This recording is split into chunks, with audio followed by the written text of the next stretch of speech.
ಇದೇ ಸಾಯಂಕಾಲ ಶ್ರೀ ತುಳಜಾಭವಾನಿ ದೇವಸ್ಥಾನದ ಎದುರುಗಡೆ ಶ್ರೀ ಸಹಸ್ರಾರ್ಜುನ ವೃತ ದಾಜಿಬಾನ್ ಪೇಟ್ನಲ್ಲಿ ಹಮ್ಮಿಕೊಳ್ಳಲಾಗಿತ್ತು. ಪಹಲ್ಗಾವದಲ್ಲಿ ಭಯೋತ್ಪಾದನೆಯ ಕುಕೃತ್ಯ ಖಂಡನೀಯ.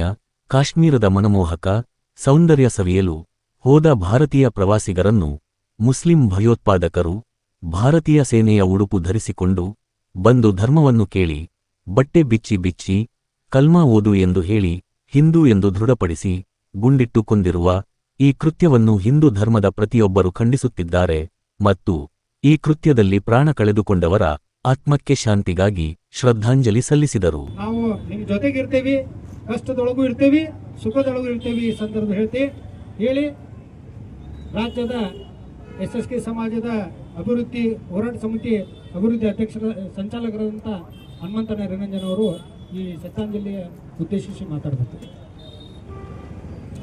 ಇವತ್ತು ನಾವು ಯಾಕಾಗಿ ಸೇರಿದ್ದೇವೆ, ಇದು ಒಂದು ದುಃಖದ ವಿಷಯ. ಒಂದು ಕಡೆ ಕಾಶ್ಮೀರವನ್ನ ವೀಕ್ಷಣೆ ಮಾಡಲಿಕ್ಕೆ ಹೋದಂತಹ ನವ ಜೋಡಿಗಳನ್ನ ಸಂತೋಷ ಪಡಲಿಕ್ಕೆ ಹೋಗಿರತಕ್ಕಂತಹ ಕುಟುಂಬಗಳಿಗೆ ಭಯೋತ್ಪಾದಕರು ಅವರ ಧರ್ಮವನ್ನ ಕೇಳ್ತಾರ. ಅವರ ಧರ್ಮವನ್ನ ಕೇಳಿ ಅವರ ಪ್ಯಾಂಟನ್ನ ಬಿಚ್ಚಿಸ್ತಾರ. ನೋಡಿ, ಇದರ ನೇತೃತ್ವವನ್ನು SSK ಬ್ಯಾಂಕಿನ ಚೇರ್ಮನ್ನರು ಹಾಗೂ SSK ಮಹಾಸಭಾ ಅಧ್ಯಕ್ಷರಾದ ಶ್ರೀ ವಿಠಲ್ಸ ಲದವ ಇವರು ವಹಿಸಿದ್ದರು. ಮಾಜಿ ಶಾಸಕ ಶ್ರೀ ಅಶೋಕ್ ಕಾಟವೆ, ಮಾಜಿ ಹೂಡಾ ಅಧ್ಯಕ್ಷ ಶ್ರೀ ನಾಗೇಶ್ ಕಲಬುರ್ಗಿ, ರಾಜ್ಯ SSK ಸಮಾಜದ ಅಭಿವೃದ್ಧಿ ಸಮಿತಿಯ ಸಂಚಾಲಕರಾದ ಶ್ರೀ ಹನುಮಂತ್ ನಿರಂಜನ್, ಬಿಜೆಪಿಯ ಯುವ ಮುಖಂಡರು ಹಾಗೂ SSK ಬ್ಯಾಂಕಿನ ಸದಸ್ಯರಾದ ಶ್ರೀ ಪ್ರಕಾಶ್ ಬುರ್ಬುರೆ, ಬಿಜೆಪಿ ಯುವ ಮುಖಂಡ ಹಾಗೂ VAK ಫೌಂಡೇಶನ್ ಸಂಸ್ಥಾಪಕರಾದ ಶ್ರೀ ವೆಂಕಟೇಶ್ ಕಾಟ್ವೆ, SSK ಬ್ಯಾಂಕಿನ ನಿರ್ದೇಶಕರಾದ ಸುನಿಲ್ ವಾಲ್ವೇಕರ್, ಗಜಾನನ್ ಕಾಟ್ವೆ, ದೇವದಾಸ್ ಹಬೀಬ್, ಆನಂದ್ ಬದ್ದಿ, AT ಪವಾರ್, ಶಂಕರಸಾ ಇರಕಲ್, ಗಣಪತ್ಸಾ ಹಬೀಬ್ ಹಾಗೂ ಇನ್ನೂ ಹಲವು ಶ್ರದ್ಧೆಯ ಬಂಧುಗಳು, ಯುವಕರು, ಹಿರಿಯರು ಉಪಸ್ಥಿತರಿದ್ದರು. ನೀವು ಹೋಗ್ಬೇಕು, ಯಾಕಂದ್ರ ಅದೇ ರೀತಿ 27ರ ಒಳಗಾಗಿ ಭಾರತ ದೇಶದ ಪ್ರತಿಯೊಬ್ಬ ಪ್ರಜೆಯನ್ನ ಪಾಕಿಸ್ತಾನದ ಹೊಳಿ ಬರಬೇಕು ಅಂತ ಆದೇಶ ಕೊಟ್ಟಿದಾರ. ಇದು ಏನು ಇಂಡಿಕೇಶನ್ ಕೊಡ್ತದೆ ಅಂದ್ರೆ ಮಾನ್ಯ ಪ್ರಧಾನಮಂತ್ರಿಗಳು ತೆಗೆದುಕೊಳ್ಳುವಂತ ನಿರ್ಣಯಕ್ಕೆ ನಾವು ಬದ್ಧರಾಗಿದ್ದೇವೆ. प्रधानी जी आप आगे बढ़ो, हम देश के वासी तुम्हारे साथ हैं. 1947ರಲ್ಲಿ ದೇಶ ವಿಭಜನೆ ಮಾಡುವ ಸಂದರ್ಭದಲ್ಲಿ ದೇಶ ವಿಭಜನೆ ಆದಾಗ ನಮ್ಮ ಅವರ ಪ್ರಜೆಗಳು ಇಲ್ಲಿಂದ ಸುರಕ್ಷಿತವಾಗಿ ಹೋದ್ರು, ನಮ್ಮ ಬಂಧುಗಳು ಅಲ್ಲಿಂದ ಹೆಣವಾಗಿ ಬಂದ್ರು. ಅದು ಇದುವರೆಗೂ ನಾವು ಮರ್ತಿಲ್ಲ. ಪ್ರತಿ ಬಾರಿ ಪ್ರತಿಯೊಂದು ಮೊನ್ನೆ ನೋಡಿದ್ರೆ ಬಾಂಗ್ಲಾದೇಶ, ಈಗ ನೋಡಿದ್ರೆ ಪಶ್ಚಿಮ ಬಂಗಾಳದಲ್ಲಿ ದೇಶದ ಕಾನೂನನ್ನು ನಂಬುದಾದ್ರೆ ಇರ್ಲಿ, ದೇಶದ ಕಾಯ್ದೆ ಸಂವಿಧಾನ ನಂಬುದಾದ್ರೆ ಇಲ್ಲಿ ಇರ್ಲಿ, ನಮ್ಮ ದೇಶದ ಅನ್ನ ನೀರು ತಗೊಂಡು ನಮ್ಮ ದೇಶದ ಎಲ್ಲ ಸವಲತ್ತುಗಳನ್ನು ತಗೊಂಡು ನಮ್ಮ ಮೇಲೆ ಕಲ್ಲು ಹೊಡೆಯುವಂತ ನೋವು ಬಿಡಬಾರದು. ಅವ್ರಿಗೂ ಕೂಡ ಗುಂಡಿಕ್ಕಿ ಕೊಲ್ಲಬೇಕು ಅನ್ನುವಂತ ಆದೇಶ ಪ್ರಧಾನಿಯಿಂದ ಬರಬೇಕು. ಇಲ್ಲಿಯ ಜಿಲ್ಲಾ ಒಬ್ಬ ಸಚಿವರು ಹೇಳ್ತಾರೆ ಪ್ರಧಾನಿ ಮಂತ್ರಿಗಳು ರಾಜೀನಾಮೆ ಕೊಡಬೇಕು. ನಮ್ಮ ಪ್ರಧಾನಿಗಳ ಬಗ್ಗೆ ಯಾವನೇ ಮಾತಾಡಿದ್ರು ದೇಶದ್ರೋಹಿ ಅಂತ ನಾವು ಘೋಷಣೆ ಮಾಡಬೇಕಾಗ್ತದೆ. ನಾವು ಇಲ್ಲಿ ಪಕ್ಷಪಾತ ನೋಡಕ್ ಕುಂತಿಲ್ಲ. ನಮ್ಮ ದೇಶ ಉಳಿಬೇಕು.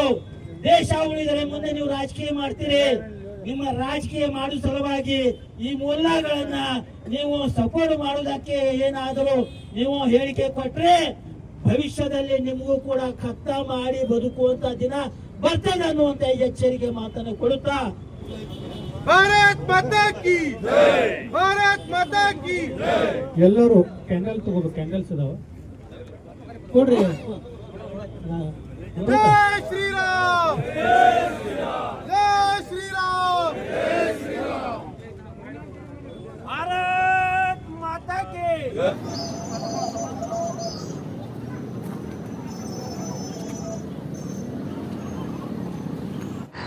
बोलो भारत माता की बोलो भारत माता की ಇವತ್ತು ಎಸ್ಕೆ ಸಮಾಜ ಮಹಾಸಭಾ ವತಿಯಿಂದ ಇವತ್ತು ಶ್ರದ್ಧಾಂಜಲಿ ಕಾರ್ಯಕ್ರಮವನ್ನು ಇಟ್ಕೊಂಡಿದ್ದೇವೆ. ಕಾರಣ ಏನಂದ್ರೆ ಮೊನ್ನೆ ನಡೆದಂತ ಘಟನೆ ಕಾಶ್ಮೀರದಲ್ಲಿ ಪಹಲ್ಗಾಮ್ನಲ್ಲಿ ನಡೆದಂತ ನಮ್ಮ ದೇಶದ ಜನರ ಮೇಲೆ ಪಾಕಿಸ್ತಾನದ ಭಯೋತ್ಪಾದಕರು ನಡೆಸಿದಂತ ಗುಂಡಿನ ದಾಳಿಯಲ್ಲಿ 26 ಜನ ಮೃತಪಟ್ಟಿದ್ದು. ಅದಕ್ಕೆ ಇವತ್ತು ನಮ್ಮೆಲ್ಲ ದುಃಖದಿಂದ ಇವತ್ತು ಶ್ರದ್ಧಾಂಜಲಿ ಸಭೆಯನ್ನ ಇವತ್ತು ಮಾಡಿ ಇವತ್ತು ಸರ್ಕಲ್ನಲ್ಲಿ ಪ್ರಜಾಭವನ ಸರ್ಕಲ್ನಲ್ಲಿ ಶ್ರದ್ಧಾಂಜಲಿ ಸಭೆಯನ್ನ ಮಾಡ್ತಾ ಇದ್ದೀವಿ. ಯಾಕಂದ್ರೆ ಇವತ್ತು ನಾವು ಸುಮ್ ಕುಂತೀವಿ ಅಂದ್ರೆ ಇವತ್ತು ನಮ್ಮ ಹಿಂದೂ ಸಮಾಜಕ್ಕೆ ಉಳುಗಾಳಿವಿಲ್ಲ ಅನ್ನುವಂಥದ್ದು ಇವತ್ತು ಕಾಣ್ತಾ ಇದೆ. ಇಂಥ ಜನರಿಗೆ ಹೊರಗೆ ಹಾಕುವಂತ ಕೆಲಸವನ್ನ ಆಗ್ಬೇಕಾಗಿದೆ.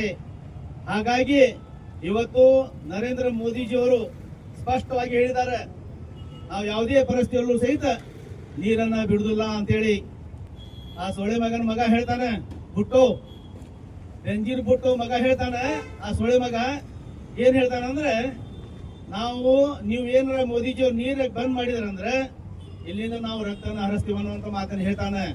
ನಾವೇನ್ ಬಳಿ ಹಾಕೊಂಡಿವೇನ ಅನ್ನುವಂತ ಮಾತನ್ನ ಇವತ್ತು ಬೆಂಜೀರ್ ಬುಟ್ಟು ಅವರ ಮಗಗೆ ನಾ ಹೇಳಲಿಕ್ಕೆ ಇಚ್ಛೆ ಪಡ್ತಾ ಇದ್ದೇನೆ. ಎರಡನೇದಾಗಿ ಏನು ಮೊನ್ನೆ 22ನೇ ತಾರೀಕಿನ ದಿವಸ 26 ಜನರು ಹುತಾತ್ಮರಾದರು.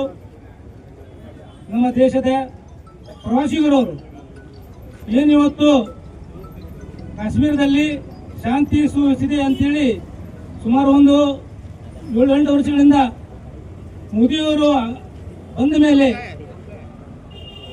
ಕಾಶ್ಮೀರದಲ್ಲಿ ಒಳ್ಳೆಯ ಒಂದು ವಾತಾವರಣ ಹುಟ್ಟಿತ್ತು. ಹೋದ ವರ್ಷ ಕೂಡ ನಾವು ಕೂಡ ಅಲ್ಲಿ ಹೋದಾಗ ಪ್ರವಾಸಿಗರು ಇಷ್ಟು ದಂಡೋಪದಂಡವಾಗಿ ಬರ್ತಿದ್ರು. ಅದು ಒಂದೇ ಉದ್ದೇಶ ಅವರಲ್ಲಿ ಕೂಡ ಹೇಳ್ತಿದ್ರು, ಇಲ್ಲ ಮೋದಿಜಿಯವರು ಬಂದ ಮೇಲೆ ಇವತ್ತು ಶಾಂತಿ ಕಾಪಾಡ್ತಾ ಇದೆ. ಮತ್ತು ಕಾಶ್ಮೀರದ ಜನರು ಕೂಡ ಕೆಲವೊಂದು ಜನರು ಉಗ್ರಗಾಮಿ ಇರ್ಬೋದು, ಅಲ್ಲಿ ಜನರು ಭಾರಿ ನೆಮ್ಮದಿಯಾಗಿ ಅವರು ಬಾಳ್ತಾ ಇದ್ರು.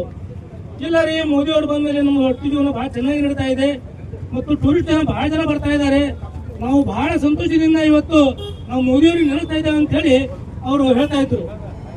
ಆದ್ರೆ ಏನು ಒಂದು ವರ್ಷದಿಂದ ಒಂದು 6-7 ತಿಂಗಳಿಂದ ನ್ಯಾಷನಲ್ ಕಾನ್ಫರೆನ್ಸ್ ಏನು ಅಧಿಕಾರಿಗೆ ಬಂತು, ಅಧಿಕಾರಿ ಬಂದ ಮೇಲೆ ಇದು ಒಂದು ಮತ್ತು ದೊಡ್ಡ ಚೆನ್ನಾಗಿದೆ. ಅವ್ರು ಬಂದ ಮೇಲೆ ಏನು ಪಹಲ್ಗಾಂವ್ದಲ್ಲಿ ಇರುವಂತ ಒಂದು ಮಿನಿ ಸ್ವಿಟ್ಜರ್ಲ್ಯಾಂಡ್ ಪಹಲ್ಗಾಂವ್ನಿಂದ ಒಂದು 5 ಕಿಲೋಮೀಟರ್ ದೂರದಲ್ಲಿದೆ. ಅಲ್ಲೇ ನಡ್ಕೊಂಡು ಹೋಗ್ಬೇಕು, ಇಲ್ಲಿ ಕುದುರೆ ಮೇಲೆ ಹೋಗಿ ವಾಪಸ್ ಕುದುರೆ ಮೇಲೆ ಬರಬೇಕು. ಮತ್ತು ಮಿನಿ ಸ್ವಿಟ್ಜರ್ಲ್ಯಾಂಡ್ ಭಾರಿ ನೋಡುವಂತ ಸ್ಥಿತಿ ಜಾಗ ಅದು. ಆ ಜಾಗದಲ್ಲಿ ನಮ್ಮ ಹೋದ ಪ್ರವಾಸಿಗರ ಮೇಲೆ ಹಿಂದೂಗಳಂತ ನೋಡಿ ಹುಡುಕಿ ಹೊಂದಿದಾರಲ್ಲ ಇವರು ಪಾಪಿಗಳು. ಇವ್ರು ಏನು ಅವತ್ತು ಪಾಕಿಸ್ತಾನದವರು ಈ ಕುತಂತ್ರವನ್ನು ಮಾಡಿ ನಮ್ಮ 26 ಜನರಿಗೆ ಒಗ್ಗಲಿ ಮಾಡಿ, ಅದು ಏನು ಅವ್ರ ಜೊತೆಲಿದ್ದಂತ ಹೆಣ್ಣು ಮಕ್ಕಳಿಗೆ ನೀವು ಹೋಗಿ ಮೋದಿಯವ್ರಿಗೆ ಹೇಳಂತೇನೆ ಹೇಳಿದಾರಲ್ಲ, ಇದು ಅವರಿಗೆ ತಕ್ಕ ಪಾಠ ಮೋದಿಜಿಯವರು ಕೊಡ್ತಾರೆ ಅಂತ ಹೇಳಿ ಈ ಸಂದರ್ಭದಲ್ಲಿ ಹೇಳಿಕೆ ಇಚ್ಛೆ ಪಡ್ತೀನಿ. ಏನು ಇವತ್ತು 26 ಜನರ ಒಂದು ಕೊಗಲಾಗಿದೆ, ಅವರಿಗೆ ನಾವು ಹುಬ್ಬಳ್ಳಿ SST ಸಮಾಜದ ಮಹಾಸಭಾದಿಂದ ಅವರಿಗೆ ಶ್ರದ್ಧಾಂಜಲಿಯನ್ನು ಅರ್ಪಿಸ್ತಾ ಇದ್ದೇವೆ. ಜಯ ಸಹಸ್ರಾರ್ಜುನ್, ಬೋಲೋ ಭಾರತ್ ಮಾತಾ ಕಿ ಜೈ.